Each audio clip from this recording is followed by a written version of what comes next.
PAC for having me. I want to thank my students, some of whom are here. I kind of made them happy. It's a different story for another day, but some of them are here, and I appreciate that. And I want to thank my family for, just being there for me and keeping me connected and understanding why I'd be at work till 9 o'clock tonight. So just a few disclaimers for me. So much as our first speaker did, I don't know where he went. So anything I say today is obviously my opinion or my thought. It doesn't represent Kean University. It doesn't represent the Nathan Weiss Graduate College, and it doesn't represent this IB program at all. Okay? Things I say or things I talk about are based on my experiences as an expert in child abuse and neglect and custody and parenting time matters. A lot of them are my experiences. So what I say is your mileage may vary. Okay, just because I have an experience in something or I see things a certain way, doesn't mean you see it the same. Doesn't mean you see it the same way, and you can see it differently. I'm not necessarily right because I have a doctorate and a couple of letters after my name, and you don't. Okay.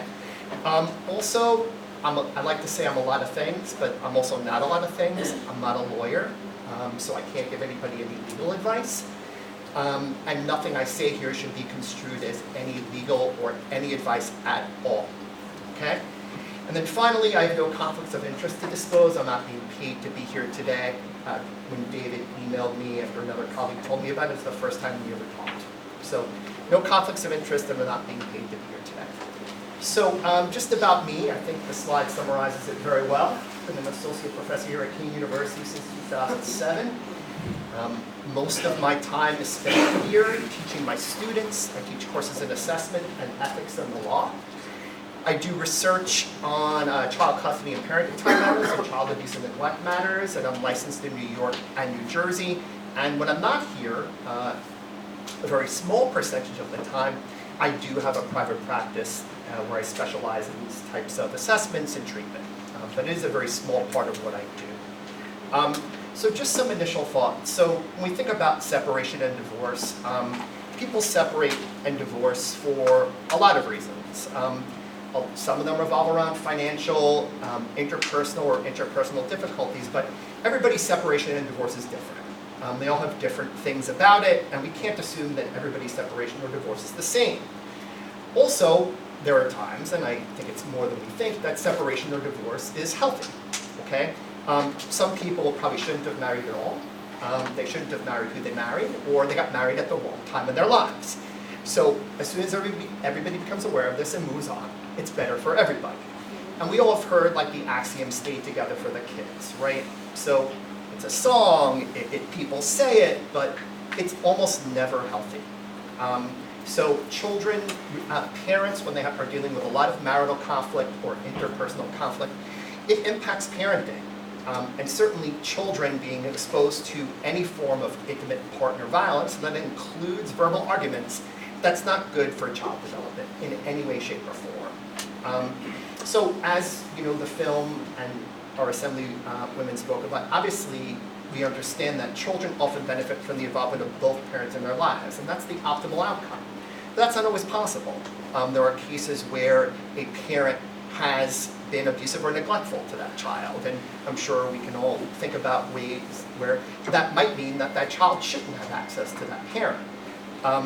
Also, divorce affects children differently at different stages of development. So when we have a 0 to 2-year-old child, they don't really understand what's happening, but they might see a sense a change in their parent's attitude or a parent's stress level. Also, during divorce, children go through a grieving process that looks a lot like the grieving process identified by Kubler-Ross. Have people heard of Kubler-Ross in this audience? Yeah? So shock and denial, anger, depression and detachment, dialogue and bargaining, and then acceptance. So when we're talking about making a long-term difference in the outcome for children, which I think we're all invested in, we have to develop positive ways of communicating, solving problems, and reducing conflict. And obviously from the film, it's pretty understandable that never ever should one parent criticize the other parent in front of the child. It's never healthy, it never works out well, as the movie talked about, and I think one of the assemblywomen speak about, there are no winners and losers. It's not the way it works. Unfortunately, most people, if you want to categorize that way, almost everybody ends up losing. Okay? So you can't really denigrate the other parent. Even though you might feel that you're justified or you feel the other parent isn't doing what they're supposed to do, never works. So really that's something you should not do. So in terms of how children are separated or impacted by divorce, I think the film did a wonderful job with that. Children can feel abandoned. They can feel powerless and helpless. They may feel angry. They may feel guilty, like it's their fault that their parents are getting divorced. They may experience conflicts of loyalty. I think the film summarized that really well. Or they may act out in some way. But there are things that can impact the child's adjustment to that process. So if divorce or separation is going to happen, what factors can protect children? What factors can help build resiliency? So one of them is the amount of exposure the child has to their parents' conflict. The idea is to eliminate as much as possible, because sometimes 100% elimination is not possible, the child's exposure to that conflict. Also, the stability of their home environment, and I mean the physical stability of it. If the child is able to be in the same home, in the same school district, be with their friends, have minimal disruption to their life, that's another positive, resilient factor. Also, the ability of the child to maintain their pre-existing relationships, not just with their parents, and I think someone said it takes a village, I think that was you. Yes, it takes a village. So what we might think as parents as, probably the most important people in the child's life, there are teachers, there are all kinds of, you're an aunt, right? So, there are all kinds of family members that play positive roles in the child's life, and, a child should continue to have access to as many of those people as possible. And then finally, and maybe most importantly, the ability of each parent to compassionately and empathically listen to their children, non-judgmentally and without saying anything negative about the other parent. And it's very easy, I know, for me to sit up here and say that, or stand up here and say it actually, but that really makes a lot of difference. I have to tell you, in all the work I do, when I see that from parents, I try to reinforce it as soon as possible and as often as possible. And that means I say, great job, keep doing it, right? Because that in and of itself is helpful, because you're letting your child know that you're there to listen to them, you understand what they're going through, and you're not judging them for any opinion they may or may not have.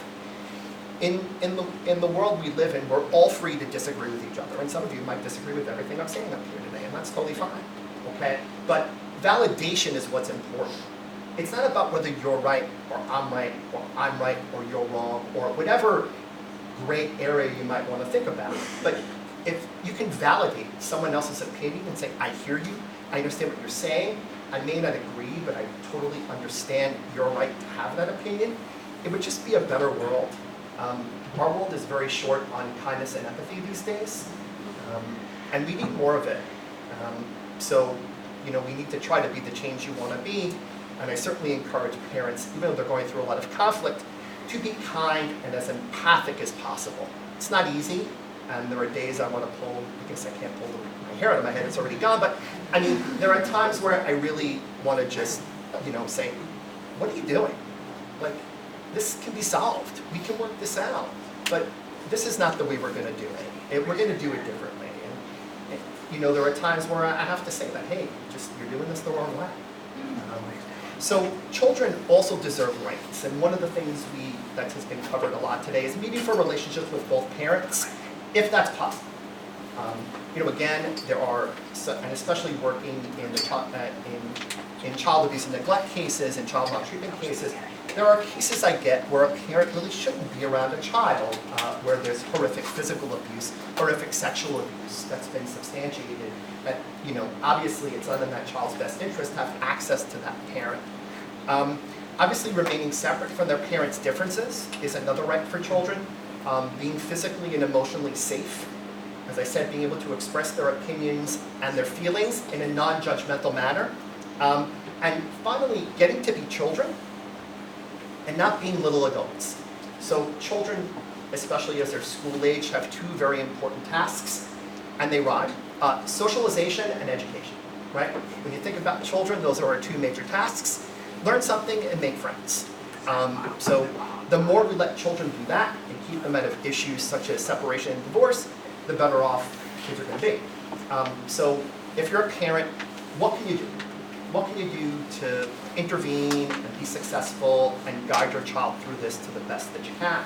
So first is, remember that you're a parent, and parent your child through the stress and the turmoil the best that you possibly can. And it's a marathon, it's not a sprint. So things might look today like it's not working out well, or you're discouraged, or you can't believe this is happening, but that's today. You need to defuse or disconnect from that thought and try to move forward to the best of your ability.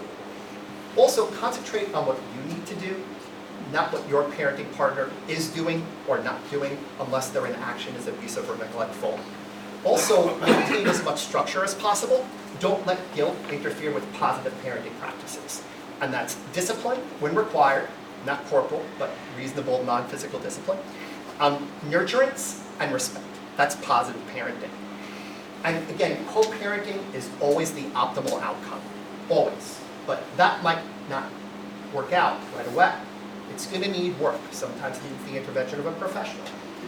Sometimes it doesn't, but I think co-parenting is very labor intensive and is stressful. So understand that going in.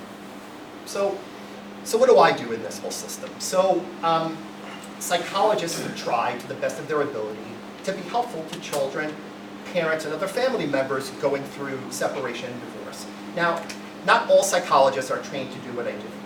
I went to graduate school and I was trained by someone who did this work. So Dr. Smith on Morris Avenue might not be trained in this, so he or she really can't do it. And the example that I have is, I spoke about this to my students in class today, so podiatrists and gastroenterologists are both medical doctors, right? But you wouldn't go see a podiatrist if you had stomach problems. So again, not all psychologists are created equal, and not all psychologists do the same thing. Psychologists can be psychotherapeutic, and they also can have evaluative roles. They can't do both. Okay, that's a conflict. So services, and I think our next speaker had a lot of them on her slide, so she can talk about them. But the most important thing is to, before you go to a service and you have insurance, talk to your insurance company. They may or may not pay for those services. So if you're someone who's dependent on your insurance company to pay a fee for a therapist, you definitely want to know if that therapist takes insurance and if your insurance company is going to cover it. So just some final thoughts. One of them I have here is the importance of culture and cultural awareness. We live in a very diverse world, both culturally and linguistically. And 2019 has been a very, very interesting year with regard to diversity and all the different ways diversity is being defined as we stand here today. So anytime someone walks into my office, I always take the time to make sure I understand their culture and where they come from. Parenting practices are different in different places. Things that are acceptable in the Philippines, for example, might not be acceptable in the United States. You can substitute anything there. So really, you have to understand who's sitting in front of you. So culture and cultural awareness is key. Also, two words that I think are very important when you think about doing this work as a psychologist, and it's a homonym, patience, so in CE and with a TS. So patience with people, understanding that people who come to see you are, in some form of distress or pain, and they're coming to you so you can help hopefully alleviate that distress. And understanding that without patience with a CE, you're not going to have many patients with a TS. So really, bringing that kindness and empathy into the world. Maintaining relationships with stakeholders, family courts, attorneys. In my line of work, very important. Making sure that I adhere to timelines, I have clear lines of discussion with attorneys, understanding what referral questions are. So really investing time in developing those relationships. And then finally, what I have here, psychologists are people too. So whatever you might think you might be going through, we're probably going through it too. So just because I'm a psychologist doesn't mean I have no problems, doesn't mean I don't get sad every once in a while, doesn't mean I don't get anxious, doesn't mean I don't struggle with the same thing that people who are sitting across from me are. We're all walking on this journey together as human beings and understanding that unfortunately suffering is part of the human condition. So it's really, really important to recognize that in people and to help them through that, but also to recognize that you need time for self-care. So that phone call you get on a Saturday night from a distressed parent, although you're empathizing with their distress, Saturday night at 8 o'clock while you're doing something for self-care might not be the right time to call something like that. So, that's really the gist of what I wanted to say. And, I think that movie was very, very interesting, and I really learned a lot by watching it. The only thing I would say is that with regard to, and just really quick, with regard to psychologists, one of the things that was said is that psychologists sometimes have opinions and there's no scientific basis behind them, and that's just not accurate. It's not true. There is a standard in this state, and just to be quick, I don't want anybody a legal lesson, it's called the Daubert standard, that a judge is required to maintain for expert testimony, and part of that is a psychologist being able to explain the science behind what they're doing. And that's in every state. There's an admissibility standard in every state.